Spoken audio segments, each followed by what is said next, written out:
ব্যাংকের লেনদেন আমরা সবাই করি। তো ব্যাংকের চেকের লেনদেন করতে গেলে দেখা যায় আমরা কিছু টুকটাক বিষয়ে ভুল করে থাকি। তো কোন কোন বিষয়ে ভুল করি বা কিভাবে চেক প্লেস করতে হয়, কিভাবে কাউকে চেকের মাধ্যমে টাকা দিতে হয়, এইসব ছোটোখাটো বিষয় নিয়ে আজকের ভিডিও। আমরা চেকে হচ্ছে আমাদের ম্যাটেরিয়াল পার্ট হচ্ছে 5টি, যে 5টি পার্ট পূরণ করার পরে কোনো কাস্টমারকে আপনি পেমেন্ট করতে পারবেন অথবা আপনি নিজে ব্যাংক থেকে টাকা তুলতে পারবেন। 5টা পার্টের মধ্যে একটা ছিল পে টু। এখানে আপনি যদি নিজে টাকা নেন তাহলে নিজের নাম অথবা সেলফ লিখে দিবেন। যদি কাউকে চেকটা প্রদান করেন সেক্ষেত্রে তার নাম, অথবা কোনো প্রতিষ্ঠানকে দিলে তার নাম। এরপরে আছে হলো দ্য সাম অফ মানি, টাকার পরিমাণ। এখানে আপনি টাকার পরিমাণটা কথায় লিখবেন। এখানে আছে হলো টাকা, এখানে টাকার পরিমাণটা এই বক্সের মধ্যে আপনি অঙ্কে লিখবেন। এরপরে আছে হচ্ছে তারিখ, লেখা আছে ডেট, এরপরে কিছু বক্স দেওয়া আছে, এখানে আপনি তারিখ পূরণ করবেন। এখানে দেবেন সিগনেচার। এখানে 1 2 3 4 5, এই 5টা পার্টকে ব্যাংকের ভাষায় বলা হচ্ছে ম্যাটেরিয়াল পার্ট। এই 5টি পার্ট পূরণ করলেই চেকটি সম্পূর্ণরূপে লেখা কমপ্লিট হয়। তো সেক্ষেত্রে কিভাবে 5টি পার্ট পূরণ করবেন বা কাউকে পেমেন্টের ক্ষেত্রে কিভাবে দিবেন এবং নিজে টাকা তুললে কিভাবে দিবেন, এই বিষয় নিয়ে এখন আলোচনা করব। এখানে যে তারিখগুলো দেখতেছেন, তারিখের ঘরগুলো, সেইখানে প্রথম 2টা ঘর এখানে লিখবেন হচ্ছে তারিখটা আজকে, তারপরে 2টা ঘর থাকে মাসের জন্য, তারপরে 4টা ঘর থাকে হচ্ছে সালের জন্য। তো ডেট যখন লিখবেন সেক্ষেত্রে সিঙ্গুলার নাম্বারে যদি হয় তারিখটা, যেমন 1 তারিখ 2 তারিখ বা 9 তারিখ, 9 তারিখ পর্যন্ত যদি হয় তাহলে 01 02 03 এইভাবে লিখবেন, অর্থাৎ সিঙ্গুলার নাম্বার হলে তার আগে একটা শূন্য দিবেন। এরপরে মাসের ক্ষেত্রেও সেম একই নিয়ম, মাস যদি সিঙ্গুলার নাম্বার হয় তাহলে তার আগে একটা শূন্য দিয়ে মাসের নামটা লিখবেন, 05 যদি মে মাস হয়, বাকিটা সাল লিখবেন। এটা গেল হচ্ছে তারিখের ঘর। তো তারিখের ঘরের যে বিষয়টা আপনারা সবচেয়ে বেশি গুরুত্বপূর্ণভাবে খেয়াল রাখবেন সেটা হচ্ছে তারিখ যদি আজকে চেক আনার জন্য তারিখ দেন এবং কোনো কারণে যদি চেকটা আজকে না আনতে পারেন তাহলে তারিখ কাটাকাটি করার কোনো দরকার নেই। আপনি এই চেকের তারিখ দিয়ে আগামী 6 মাস পর্যন্ত টাকা তুলতে পারবেন, অর্থাৎ ব্যাংকের ভাষায় যেটাকে বলে 180 দিন। 180 দিনের মধ্যে যে কোনো দিন এই চেকটা ব্যাংকে প্লেস করলে, অর্থাৎ আজকেরই তারিখ লেখা কিন্তু আপনি দিচ্ছেন চেকটা 5 দিন পরে ব্যাংকে, তাও আপনাকে টাকা দিবে, অর্থাৎ তারিখ কাটাকাটি করার তাহলে কোনো দরকার নেই। এবং মোট কথা আজকে যে আপনি তারিখটা লিখলেন, আগামী 180 দিন পর্যন্ত যদি ব্যাংক থেকে টাকা তুলতে যান তাহলেও তারিখ কাটাকাটি করার কোনো দরকার নেই। তবে 6 মাস যদি পার হয়ে যায় বা 180 দিন তাহলে আপনি তারিখটা কেটে নতুন করে তারিখ লিখে ব্যাংকের পাশে সাইন দিবেন এবং সেইভাবে ব্যাংকে টাকা তোলার জন্য দিবেন।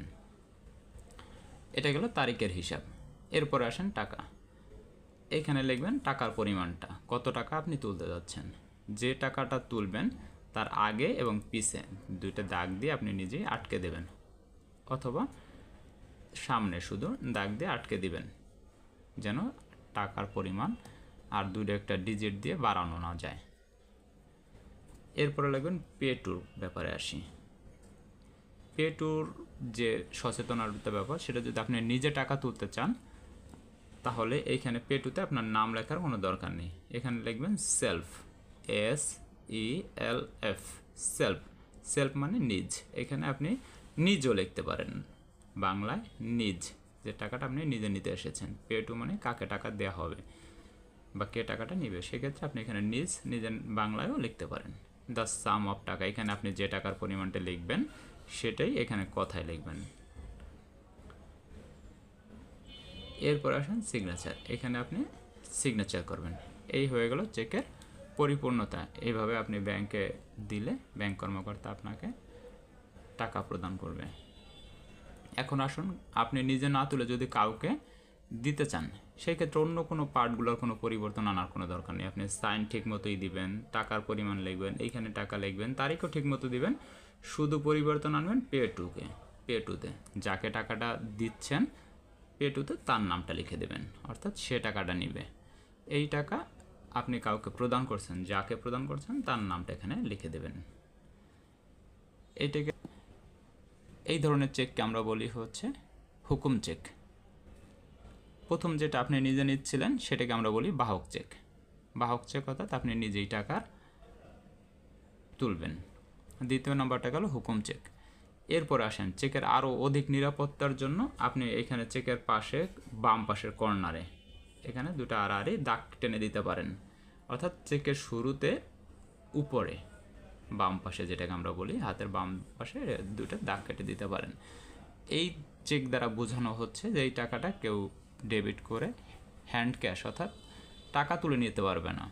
এই চেকটা কাউকে নিতে হলে তার অ্যাকাউন্টে নিতে হবে। এটা অনেকটাই নিরাপত্তার ক্ষেত্রেই করা হয়। যেমন আপনি কোনো প্রতিষ্ঠানের নামে চেক দিচ্ছেন, তাদের অনেক চেক জমা হয়, সেক্ষেত্রে আপনার চেকটা হারিয়ে যেতে পারে, কোনো একটা পথে পড়ে যেতে পারে, যে কোনো কারণে নিরাপত্তার খাতিরের জন্য আপনি এখানে দুটো দাগ কেটে দিবেন। এই দাগ কেটে দিলে সুবিধা হচ্ছে এই চেকটা আপনি যে কোম্পানি, প্রতিষ্ঠান বা যে ব্যক্তিকে দিচ্ছেন সে এই চেকটা নগদ টাকা উত্তোলন করতে পারবে না, সে এই চেকের টাকা সমপরিমাণ টাকা তার অ্যাকাউন্টে নিতে পারবে, অর্থাৎ এই চেকটা সে জমা দিবে, পাশাপাশি একটা জমা স্লিপে সেই ব্যক্তি তার নিজের অ্যাকাউন্ট নাম্বার লিখে দেবে এবং ব্যাংক কর্মকর্তা এই চেককে ডেবিট মানে এই চেক থেকে ওই অ্যাকাউন্টে ট্রান্সফার করে দেবে টাকা। তাতে দেখা যাবে আপনার যদি কখনো মানে ভয় থাকে যে টাকা কাকে দেওয়া হয়েছে বা চেক হারিয়ে যায়, তাহলে সেই ক্ষেত্রে চেক হারিয়ে গেলে এই টাকা কেউ উইথড্র করতে পারবে না, বা করলেও কোন অ্যাকাউন্টের টাকাটা গিয়েছে বা কে টাকাটা নিয়েছে তার অ্যাকাউন্টে ট্রান্সফার করে এটা আপনি জানতে পারবেন, বা ব্যাংক থেকে জানা যাবে যে কোথায় ট্রান্সফার হয়েছে। এইটা হচ্ছে নিরাপত্তার ব্যাপার। এই ধরনের দাগ মানে চেককে বলা হয় দাগ কাটা চেক।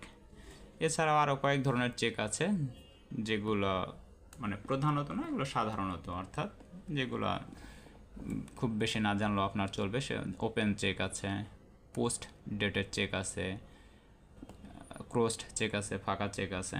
তো পোস্ট ডেটেড চেকের কথাটা একটু বলে রাখা ভালো, কারণ এই ভুলটা কখনোই করা যাবে না। তারিখ কখনো আপনার যে তারিখ তার আগামী তারিখগুলো কখনোই লেখা যাবে না। আপনাকে যেমন 180 দিনের পিছনের তারিখ হলে ব্যাংক কর্মকর্তা আপনাকে টাকা দিবে, কিন্তু পোস্ট ডেটেড অর্থাৎ আগামীকালের একদিন, আজকের একদিন পূর্বের তারিখ, আগামী দিনের যে কোনো একটা তারিখ আপনি একদিন যদি সামনের তারিখও দেন, আপনাকে কখনোই এই চেক পেমেন্ট দেওয়া হবে না এই চেকে, অর্থাৎ এটাকে বলা হয় post dated cheque. Thank you. কারো কিছু জানার থাকলে প্রশ্ন করবেন। ধন্যবাদ।